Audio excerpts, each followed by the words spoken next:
Hello everyone, it's Ruubzy, and today I've made the Museum of Animal Crossing New Horizons in Minecraft, and this is how it looks. I'm going to show you guys how to build it in a little bit. Just going to show you guys what the end result will be. So really easy, just some sandstone, a little bit of stairs, a couple of slabs and the warped wood. And on the inside I tried to replicate the original a little bit. Of course this build is pretty small, so I wouldn't be able to fit in the whole interior of the museum. But I think I kinda did a good job on this one. Let me know what you guys think, and I'll just crack on with showing you guys the dimensions of this build and also the block palette. So here we go with the dimensions for the museum. This is a 17 by 15 square with a little bit of a jut out at the front, and then I also made a path of 2 blocks with stone from the building and then a line of polished and the side surrounding it, which will make it look like that. I'll show you guys the block palette right now. So here we go with the block palette. We are using some smooth sandstones and cut sandstones, a little bit of the warped wood, a small bit of stone just for the entrance. Then I got some yellow terracotta and a gold block, which is basically just for the detail up top.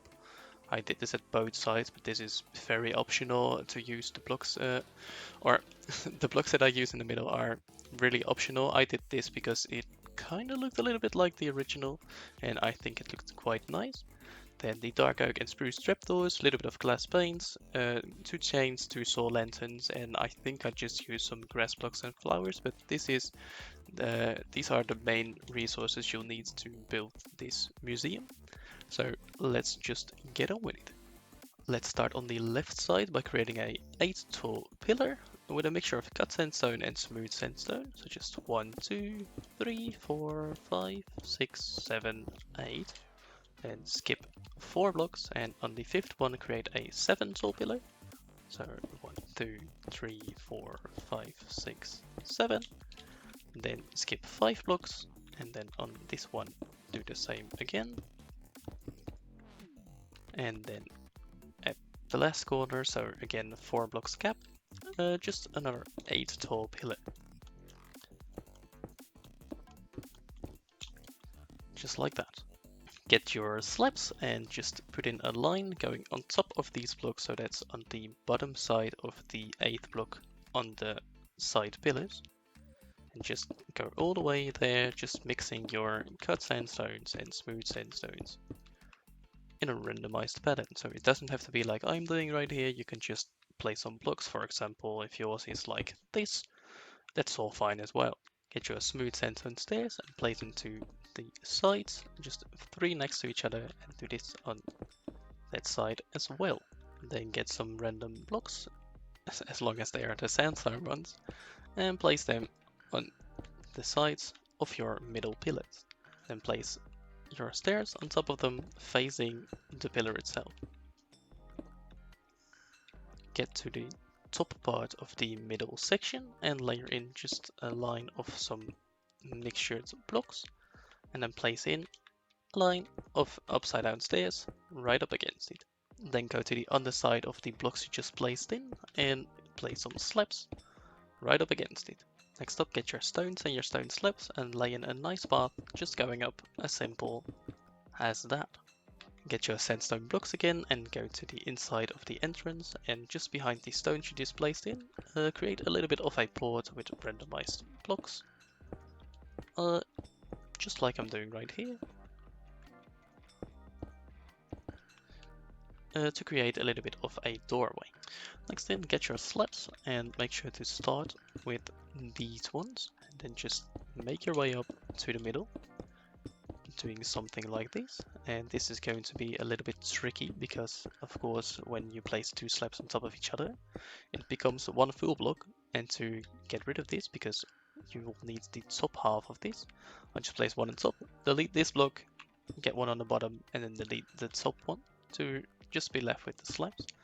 And I just kind of repeat this process until all of these slabs are in place, which is just as easy as doing this, and I'll do that on the other side. When the front is looking like this, we'll leave it for now and go on to the sides.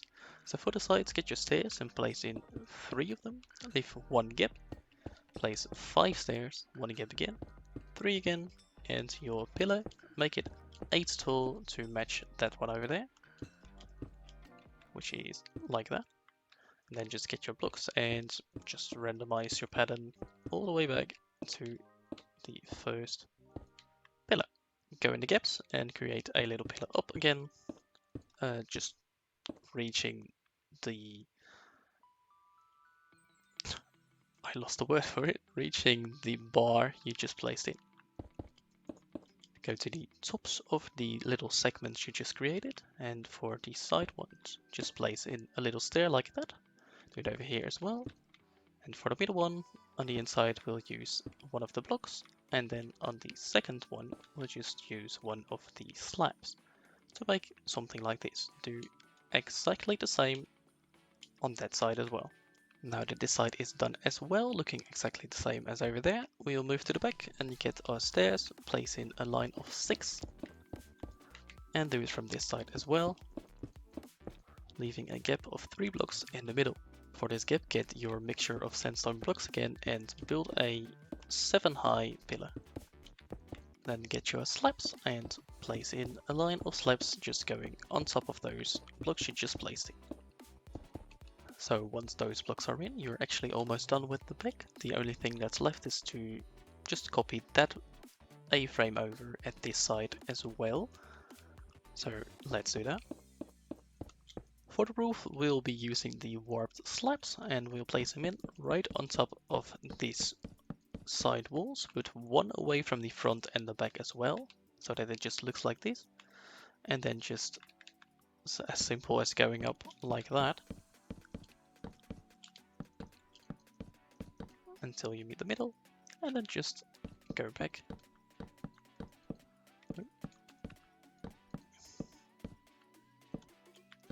Like this, and just basically fill it all in like that, so that in the end the roof will look exactly like this. Next up, it's time to fill in the inner walls of this museum with again using your mixture of sandstones, which is basically as easy as just getting in a layer at the inside of the walls. For the bottom one, it really doesn't matter what kind of block you use. You don't even have to use that block at all, because you won't even see it. But from here, just casually mix in your blocks. And just for the bottom part, basically go all the way around, except for over here and over at the top parts, and of course, don't fill in the door. But I'll just show you guys where those spots are after I fill this all in, so that you can just poke them out afterwards. Just a quick tip as well, was what I did off camera is I've just filled it in with one of the blocks from the mixture, and then afterwards I just kind of go crazy, deleting some blocks and placing in the other one in the spots I just broke, which also kind of randomizes your mixture of blocks. Also, you don't have to randomize it, you can just use one of the 2 blocks, but I feel like this makes it look a little bit cooler. And also on the original, you can see there are a couple of like lines that make it look like there are stones in the original Animal Crossing building, and therefore I am using the cut stone in this mixture as well, because for me it makes it look a little bit more realistic, and I generally like the look of the mixture as well. So yeah, just to show you guys how I'm doing this, you don't have to go one end forward from your blocks, placing them down. This is also a way of doing it. I'm not sure if it's faster or not, but it feels faster for me, and that's what it's all about. So after you're done with your mixture of blocks, the ones we're going to pop out is the 3x3 area right over there, which is at the middle, and also just refilling the ceiling over at the top, and place in some stairs to make it look a little bit round. Then we'll place in those blocks at the back of here afterwards. Just do the same at this side as well. Just like that. And also we're going to put in some windows at the back, which are those gaps Oh, there are a lot of beds in there. Let me get rid of those. But to show you guys, those are going to be the places for the windows. It might look a little bit weird at the back, which is over here. But on the inside it looks a little bit closer to the original picture. I'm not sure why these beds are in here, because I placed in some lights to keep them from spawning, but now I look at it, I didn't really do it very well. But I just turned down the sounds of these annoying creatures, so that you guys don't have to listen to them. Anyways, for the top part, I'm just creating a little bit of well, some sort of O or a circle, and then placing the gold block in the middle. From the outside, it's going to look a little bit more round because of the stairs in front of it. I'll show you guys over at the back what it looks like. So this, in the game, there is some sort of owl over here. I think it's probably bladders. But I couldn't really recreate that, so I thought this was the closest thing I could get. But of course, if you don't want to use the gold, you could just do it all out of yellow terracotta. You could also use something else. Let me see, for example, maybe some yellow concrete powder, which might look good as well. You can be fairly creative with that, maybe even put in like a shroom light. Why not? Let's try that. That might even look a little, well, I don't know, in shaders it actually looks kind of cool, but I'm just going to stick with the gold block for now.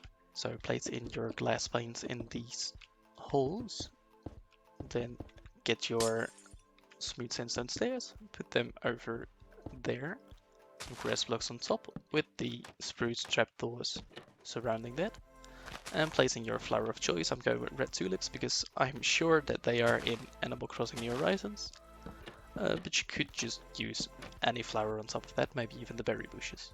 On the front, get your oak trapdoors, and what I did on the inside is I just got a little bit of a wall over here, and then made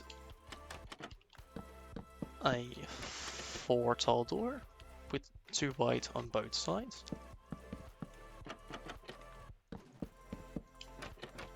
So I did 2 layers because if you look at it like this and just imagine them closing, it kind of looks like they could meet up in the middle, even though that would be a 3 block gap, so this is too big, but it works better than just having 1 block at one side or just 1 block at both sides. Then at the first one I did, I got some red wool to kind of get the carpet that is in the original game as well. And then after that I got the chains and also the saw lantern to resemble the original lanterns in the game. I would just place the lanterns here, but they can't just hang on their own. So I figured that the chains would be a nice addition to this as well. So that's basically all that has to be done on the outside. I will not do a detailed tutorial of the inside, but I'll show you guys the inside at the original structure, which is right over here. And of course, I placed in a little bit of a surrounding area with some oak trees, some spruce trees, just placed in some saplings, a little bit of bone meal at the ground to kind of settle it into the, well, I wanted to say the terrain, but this is flat, but in my opinion it makes it look a little bit better. As you can see, I got a little bit of the carpet over here, placed some polished black stone with the grey glazed terracotta. The way you get this pattern is just simply, let me think, just going around like that. So yeah, you get a little bit of a plus sign. I went for the grey one because it looks the closest to the original in the game. I'll make sure to add a little picture in the corner. Over here is the fish area. I just made it with a little bit of black concrete to show like, hey, you can move in here, but actually you can't. This is the fossil area, and I did the same with the black concrete over here to just, when you stand over here, it kind of looks like you could go in there, but of course you can't. For this side, this is the bugs area, and the original has a butterfly over here. I just used some netherite shoes and turned them upside down in this item frame, and it kind of looks a little bit like a butterfly. I was kind of thinking about placing a button in there as well, but the button is too big so you couldn't see the wings anymore. But I think this is close enough. And for the art gallery, I just used a Steve head because it normally is a little bit of a statue over there. And this could actually be more like the black concrete, but since this is the outer wall, I figured I'd just leave it like that. Otherwise it would look very weird from the outside. And then over here, this is the stairs. I just used the smooth sandstone at the inside. Kind of make it go down from here with some spruce fences on top of it. With a little bit of regular lanterns on top of the, well, the corners. To kind of get the knobs that are on top of it. Over here, those are the benches on top. This is regular blackstone, a slab of it. Of course, I used the crimson wood slabs as kind of the red carpet that is on the stairs in the original as well. And that's pretty much all there is to it. I just got in a little bit of an upside down L shape, like the Waluigi head, over here and over that side as well. Placed in some sea lanterns in the ceiling with some crimson trapdoors on it. And also over here, you can knock this in a little bit because there's a pillar at the outside. I placed in a flower pot with a dead, what is it? A dead bush? Yeah, dead bush in it, and a jungle leaf block on top with a stair over here. And yeah, that is pretty much all there is to it. I'm not sure if I can go into depth. I can show you the ceiling height, which is over here, so that matches up with, I think, this block over here. Yeah, I'm pretty sure of that. And then I just put in a layer of upside down stairs surrounding it. Well, I don't think I can add any more information into this video. I really hope you guys enjoyed it. I hope you guys like this build, of course, and try to recreate it in your own worlds. Let me know if you do. Let me know if you liked this video. Make sure to leave a like if you did, and make sure to subscribe if you're brand new. Thanks for watching. I've been Ruubzy. Goodbye.